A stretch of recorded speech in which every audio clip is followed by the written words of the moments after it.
Hi friends, welcome to RRMK channel.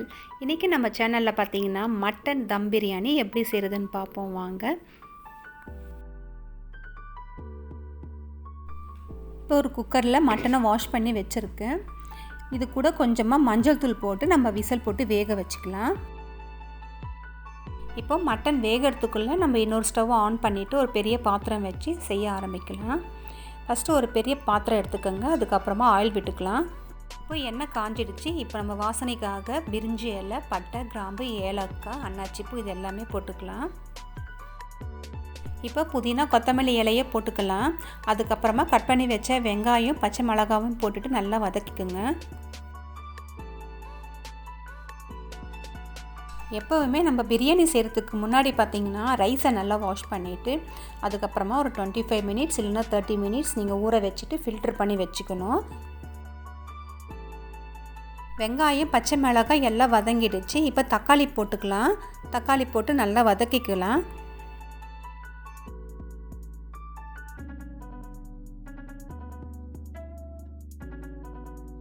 ஒரு 2 minutes மூடி போட்டு வச்சிடலாம். அப்போ தான் தக்காளி நல்லா வதங்கும். இப்போ ஓப்பன் பண்ணி பார்க்கலாம். பாருங்கள், தக்காளி நல்லா வதங்கியிருக்கு. இந்த ஸ்டேஜில் இஞ்சி பூண்டு பேஸ்ட்டை போட்டுக்கலாம்.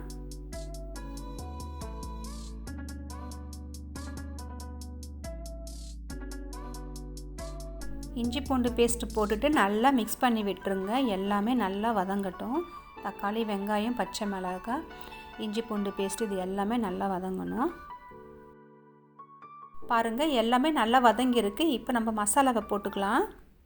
கொஞ்சமாக மஞ்சள் தூள் போட்டுக்கலாம். 2 ஸ்பூன் தனி மிளகாய் தூள் போட்டுக்கோங்க. 1 ஸ்பூன் கரம் மசாலா தூள் போட்டுக்கோங்க. 3 ஸ்பூன் வீட்டு மிளகாய் தூள் போட்டுக்கலாம். இது எல்லாமே போட்டு நல்லா மிக்ஸ் பண்ணி விட்டுருங்க.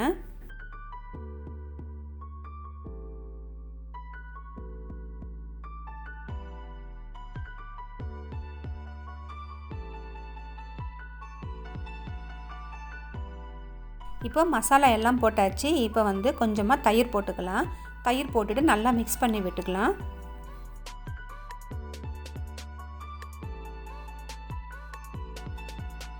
இப்போ பாருங்கள், மசாலா எல்லாமே நல்லா வதங்கிடுச்சு. இப்போ வேக வச்ச மட்டன் எடுத்து அதில் ஊற்றிக்கலாம்.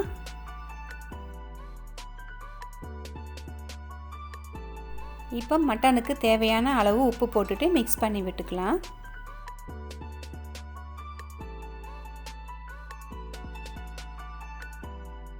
அதுக்கப்புறமா நம்ம ஊற வச்சு ஃபில்ட்ரு பண்ணி வச்ச ரைஸ் எடுத்து இதில் போட்டுக்கலாம்.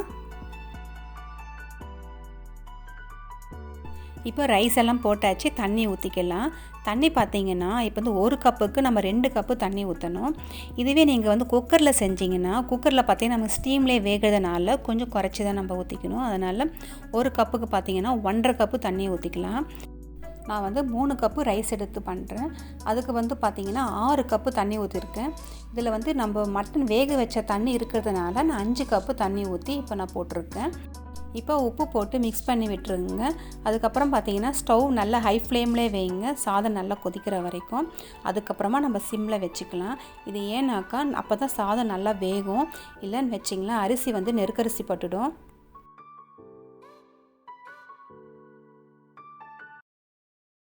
கொதிக்குது. இப்போ நம்ம தம் போட்டுக்கலாம். ஒரு பழைய தோசைக்கல் எடுத்து அதுக்கு மேலே வச்சு தம் போட்டுடலாம்.